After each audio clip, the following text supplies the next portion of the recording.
Any night we get. You may play no part but Pyramus, for Pyramus is a sweet-faced man, a proper man, as one shall see in a summer's day, a most lovely, gentleman-like man. Therefore, you must needs play Pyramus.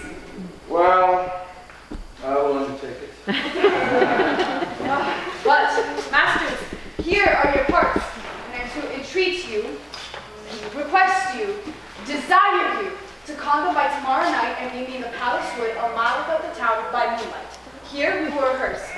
For if we meet in the city, there will be dog and company and our devices known. I pray you fail me not.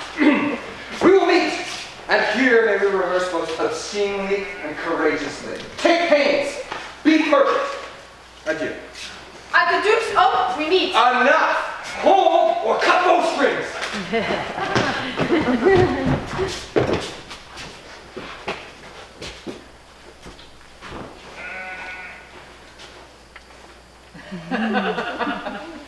Now the hungry lion roars. Now the wolf behowls the moon. Whilst the heavy plowman snores, all with weary tasks foredone. Now the wasted brands do glow, whilst the screech owl, screeching loud, puts the wretch that lies in woe in remembrance of a shroud. How now, spirit? Whither wander you? Over hill, over dale, through a bush, through a briar. Over park, over pale, through a flood, through a fire. I wander everywhere, swifter than the moon's sphere. And I, sir, the fairy queen, give you her orbs upon the green. I must go seek some dewdrops here and hang a pearl in every cowslip's ear. Farewell, thou lob of spirits, I'll be gone. My queen and her elves come here anon.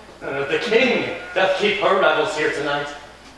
Take heed, the queen come not within her sight, for Oberon is passing fell and wrath, because that she, as her attendant, hath a lovely boy stolen from an Indian king. She never had so sweet a changeling, and jealous Oberon would have the child knighted for train to trace the forests wild, but she perforce withholds the loved boy, crowns him with flowers and makes him all her joy. And now they never meet in grove or green, by fountain clear or spangled starlight sheen, but they do swear that all their elves for fear creep into acorn cups and hide them there. Either mistake your shape and make you quiet, or else you're that shrewd and knavish sprite called Robin Goodfellow. Are not you that frights and maidens of the villagery, those that hobgoblin call you and sweet puck? You do their work and they shall have good luck. Are not you he? Thou speakest aright. I am that merry wanderer of the night. I jest to Oberon and make her smile when I a fat and bean-fed horse beguile, in likeness of the filly foal. And sometimes lurk I in a gossip's bowl, in the very likeness of a roasted crow. And when she drinks, against her lips I bob, and on her withered dewlap spill the ale, and then the whole choir laugh and neeze and swear a merrier hour was never wasted there. Groom, fairy, here comes Oberon. And here my mistress, would that you were gone?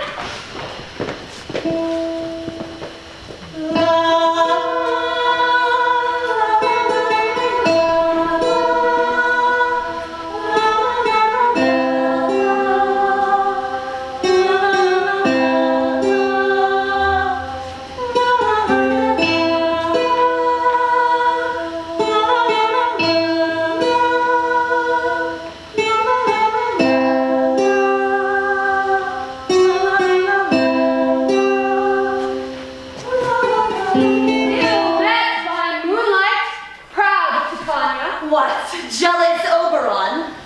Fairies, skip hence, I have forsworn her bed and company. Harry, rash wanton, am I not thy lord? Then I must be thy lady. But I know when thou hast stolen away from fairyland, and in the shape of Corin sat all day, playing on pipes of corn and versing love to amorous Phillida. Why art here, come from the farthest steep of India, but that forsooth thy mistress Theseus to Hippolyta must be wed, and you come to give their bed joy and prosperity. How canst thou thus, for shame, Titania, glance at my credit with Theseus, knowing I know thy love to Hippolyta? These are the forgeries of jealousy, and never since the middle summer spring met we on hill, in dale, forest, or mead, by paved fountain, or by rushy brook, or in the beached margin of the sea, to dance our ringlets to the whistling wind. But with thy brawls thou hast disturbed our sport. Therefore the winds, piping to us in vain, have sucked up from the sea contagious fogs, which, falling in the land, hath every pelting river made so proud that they have overborne their continents. The human mortals want their winter here. No night is now with hymn or carol blessed. Therefore the moon, the governess of floods, pale in her anger, washes all the air, that rheumatic diseases do abound. And thorough this distemperature we see the seasons alter. Hoary-headed frosts fall in the fresh lap of the crimson rose, and on old Higham's thin and icy crown, an odorous chaplet of sweet summer buds is as in mockery set. The spring, the summer, the chiding autumn, angry winter change their wonted liveries, and the mazed world, by their increase, now knows not which is which. And this same progeny of evils comes from our debate, from our dissension. We are their parents and original. Do you amend it then? It lies in you. Why should Titania cross her Oberon? I do but beg a little changeling boy to be my henchman. Set your heart at rest. The fairy land buys not the child of me. His mother was a votress of my order, but she, being mortal of that boy, did die. And for her sake do I rear up her boy, and for her sake I will not part with him. How long within this wood intend you stay?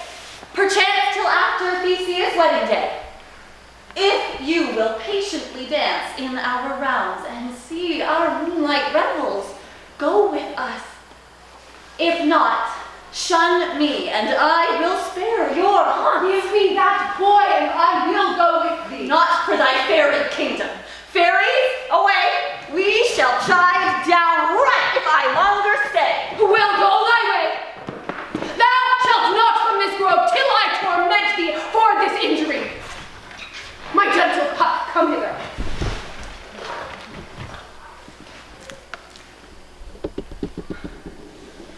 Thou rememberest when once I sat upon a promontory and heard a mermaid on a dolphin's back, uttering such dulcet and harmonious breath that the rude sea grew civil at her song, and certain stars shot madly from their sphere to hear the sea maid's music. I remember.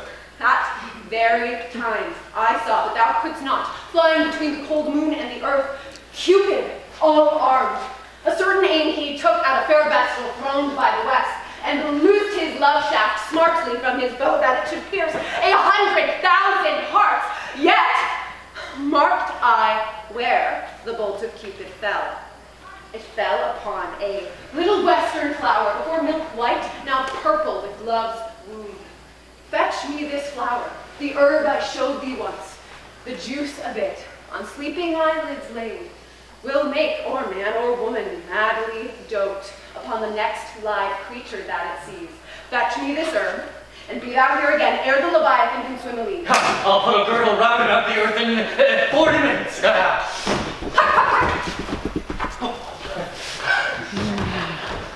Having once this juice, I'll watch Titania when she is asleep, and lay the liquor of it in her eyes.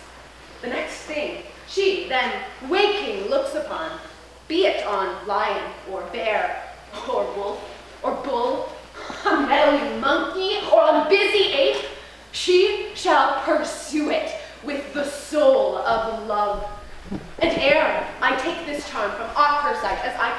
take it with another herb. I'll make her render up her page to me. Who comes here? I am invisible and will overhear their conference. I love thee not, therefore pursue me not. Where is Lysander and fair Hermia? Thou toldst me they stolen unto this wood, and here am I in the wood within this wood, because I cannot leave my Hermia. Hence get thee gone and follow me no more. You draw me, you hard-hearted adamant, and yet you draw not iron, for my heart is true as steel. Leave your power to draw, and I have no power to follow you. Do I entice you? Do I speak you fair? Or rather, do I not in plainest truth tell you that I do not, nor I cannot love you? And even for that, I do love you the more. Tempt not too much the hatred of my spirit, for I am sick when I do look on thee. And I'm sick when I look not on you. You do impeach your modesty too much. To leave the city and commit yourself into the hands of one that loves you not? I will run from thee, and hide me in the brakes, and leave thee to the mercy of wild beasts. Run when you will, the story will be changed. Apollo flies, and Daphne holds chase. The dove pursues the griffin. The mild hind makes speed to catch the tiger. Bootless speed when cowardice pursues and valor flies. I will not stay thy questions. Let me go, or if thou follow me, do not believe that I shall do thee mischief in the wood. I, in the temple, in the town, in the field, you do me mischief. Bye, Demetrius! I shall follow thee and make a heaven of hell to die upon the hand I love so well. Fare thee well, nymph! Ere she do leave this